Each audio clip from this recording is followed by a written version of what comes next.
Just wanted to do a quick little video about some of the spoilers we saw recently from Twitter, and goes to show that Wizards, they don't know how to keep anything a secret anymore, because apparently Commander 2017 is supposed to be coming out in August, and here late May we already have spoilers pretty much unlike them.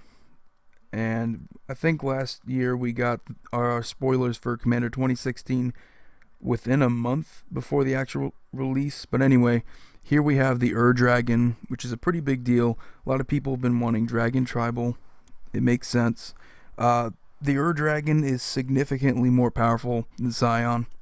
I have to say, just looking at it, the fact that it makes your dragon spells cost one less, that's significantly better in terms of the tribal aspect. You can cast your dragons for much cheaper now.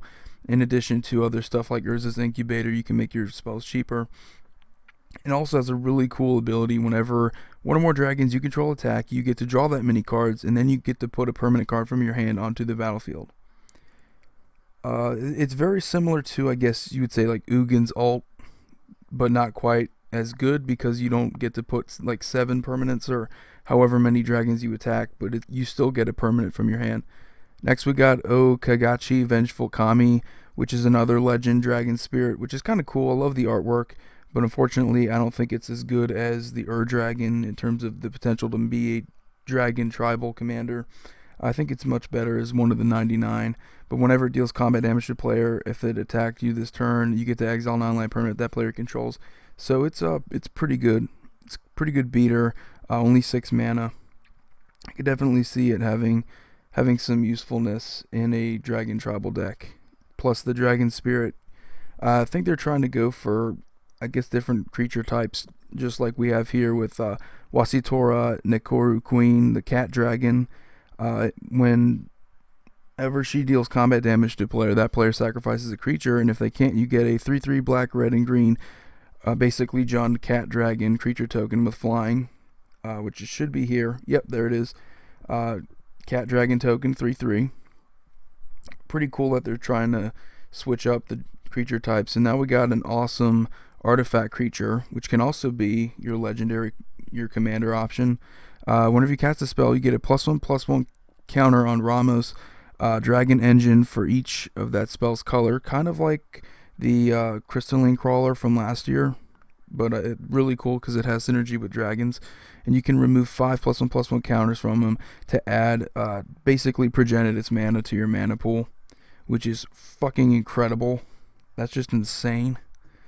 But you can only do it once each turn, so there's the downside there.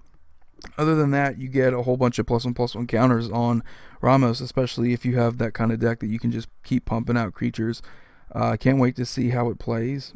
I know a lot of people are definitely going to be excited. Then we also have Taigam, Ojutai Master. Whenever an instant sorcery and dragon spells you control can't be countered by spells or ability, and whenever you cast an instant sorcery spell from your hand, if he attacked this turn, that spell gains rebound. Not as good, but it's definitely going to be part of the same deck, which I feel all of these spoilers are going to be in the Dragon Tribal deck. And maybe some good utility. And here we just have some of the reprints and stuff from, I believe, Fate Reforged, all the dragons. You have Dramoka, Tarka, Kolaghan, Ojutai, and Silumgar. Not the Dragon Lord versions, but the ones from Fate Reforged, which they had some good synergies, if I believe correctly, which is why a lot of people like playing Scion, because a lot of these dragons, they definitely synergize when you have a whole bunch of dragons on the field. So definitely should have reprinted these. They're not too terribly expensive, but they're pretty much auto-includes if you wanted to make a pre-con deck. They're not that expensive, and it's not going to be too crazy expensive, even with all the foil. Definitely the foil commander options are going to be pricey. If Commander 2016 was any indication, people will pay money for foils, even if they're from pre-cons. I mean, look at Brea, look at Atraxa. They're both above $10. I think Atraxa is closer to $20, and Brea is like $15. That's just ridiculous. I mean, those are pre-con commanders, and they definitely see a whole lot of play, but they shouldn't be that expensive. And yeah, I think overall I really like how this whole deck is turning out. It looks really nice, and kind of went on with some of my thoughts before. I kind of felt like they were going to go this direction since they weren't going to go with the traditional color pool. They were going to go with 4 or 5 color decks. That's what it seems like they're going to do. The only question is, are they willing to do something like slivers? That seems to be something I didn't think that they would do, just because of the the negative perception that everyone has of them. Everybody seems to hate them, but it seems to be one of their only logical options if they're going to do 4 or 5 color decks. Either that or just make a completely brand new one, which I don't expect them doing that. Either that or Wizards is completely, this is just taking them off guard. They don't know anything about this yet or anything like that, and hopefully this doesn't change any plans that they have for 4 or 5 color decks. They might just say, hey, you know what, this shouldn't have been spoiled early. Who the hell knows? But anyway, I think it's cool. As you can see here, we got some other reprints.